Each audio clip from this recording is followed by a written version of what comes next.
Hello everyone, this is James at the Road Games. Here to show you my Blue Bomber deck profile for Union Arena. So, start them off with the 0-1 Genthru Get Trigger. Basically, we're just going to be using this to do some quick, easy raiding. The fact that it's also Bomber, it will be very important later. There's a card that will definitely is going to need that. Put that aside.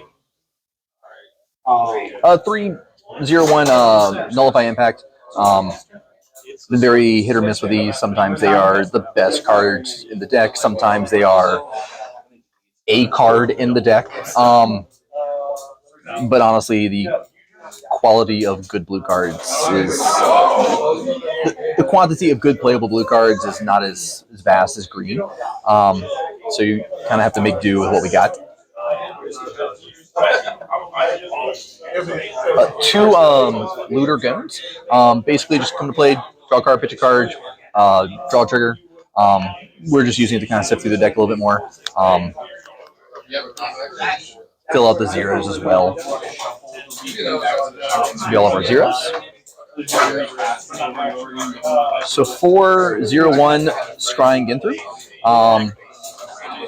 So in this list, we are playing cards that, like, a lot of cards in the deck are going to require knowing what the top card of the deck is, with an energy cost of 2 or higher.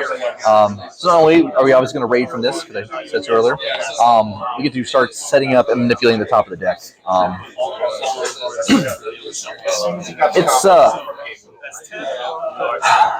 It's definitely a very clutch card. 4-0-1 Sub comes into play, looks at top 4, grabs a Bomber card or Risky Dice, and spoiler alert, we will be playing Risky Dice.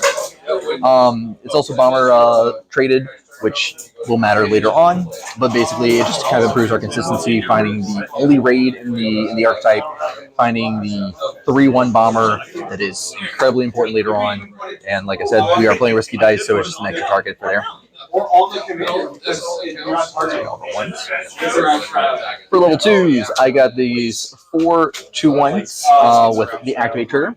You can tap it, look at the top card of your deck. You can scry, basically, by tapping it. You're just going to leave this card in the back row, try and set up your top decks for the raid, for the Risky Dice. Again, for all the cards that are going to care about the top of the deck. That's a little ceiling for the card. The floor is that you just can, you have nothing that's going to care about the top of the deck, just like, oh, I'll just activate this, look at the top card, I'm not going to need that next turn, just put it to the bottom. Like, that's the little worst thing you can do with this card. And, like, that's still not even that bad. 4 Paladin's Necklace. Has an activate trigger, specified slot doesn't matter for here. You for lack of better words, you get to de-digivolve their raids. So you're just going to trash it with the raid card, you're going to draw a card. It's really good for dealing with those obnoxious raids, like Karapika. It deals with that very well. Going for 3s.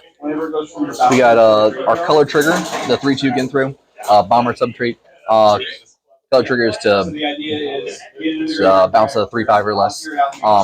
Basically, it's another way to help manipulate the top of the deck as well. On play, you're going to draw a card, put a card from your hand on top of your deck, and then bounce a 3K or less on the opponent's board, front row.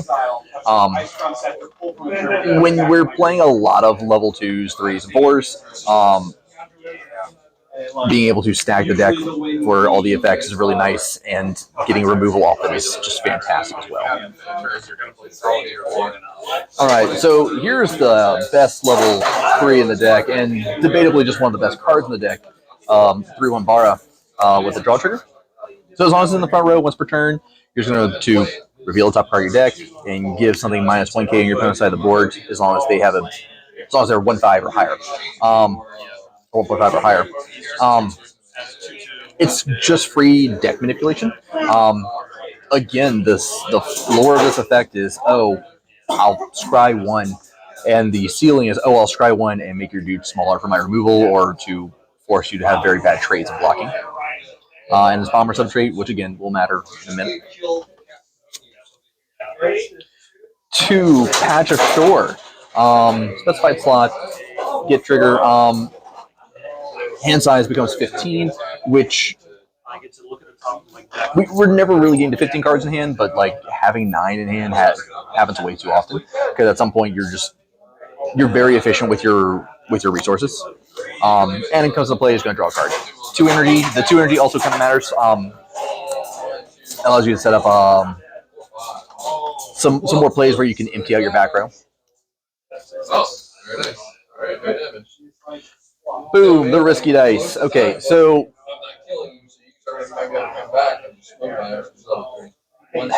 I was on 2 for a minute. Man, this card feels so good. Comes to play untapped. You're going to tap it, choose a guy, reveal top card of your deck. Energy cost of 2 or higher, so you give that guy plus 1k, and you're going to draw a card. If it's a 1 or less, you're going to blow up your card and leave that card on top of your deck. You don't get to choose to put it on the bottom. It is definitely quite risky, but with how many cards we have to manipulate the top of the deck, we're never really using it until we know it's correct. And then it's just like, a little cool little draw engine, or, it helps me win good trades. It's really nice. All right, our final trigger, Bisky's Training. It's a ritual.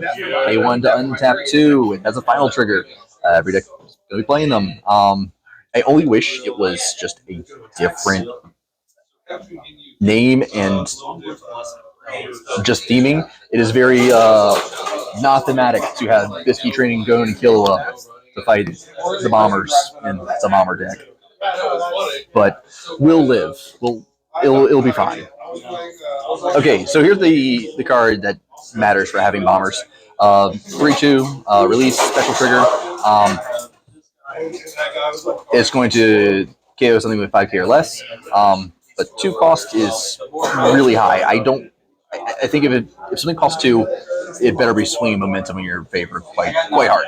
And like, while a almost unbiased removal can't do that, we can just kind of reveal like 3 bombers in our hand, feel sub, Genthru, whatever, and you reduce the cost by 1. And you can just have the bombers in play too. So if you already have an established board, you can just be like, we'll just pop your blocker. We'll pop your problematic card. It doesn't matter. Once it costs 1, it feels way too good. All right, so here's our raid. 4/1 Genthru. Comes to play, reveal top card of the deck. Energy cost 2 or higher. You're going to KO something with 3k or less. Has a raid trigger, 4k power. Looking at this card, it is very underwhelming. It seems really bad, but that's why we're playing things like earlier, like sub to reduce power. We still can't really deal with 5Ks, right?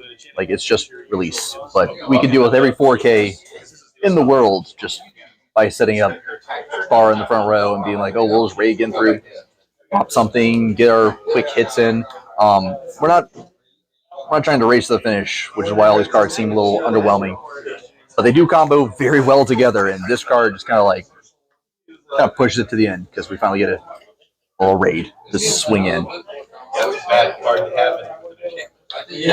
And that's my deck profile. This has been probably the most fun deck I've played out of all the Union Arena decks I've tried. And I think it's very, very slept on. Looking at all the cards, they definitely don't seem very good just by themselves, but it is all about the synergies and the combos you can pull off. You're definitely playing a grindy game, so don't expect to take this and win 5-10 minutes. You're getting to the end of the clock almost every round. But yeah, hope y'all enjoyed.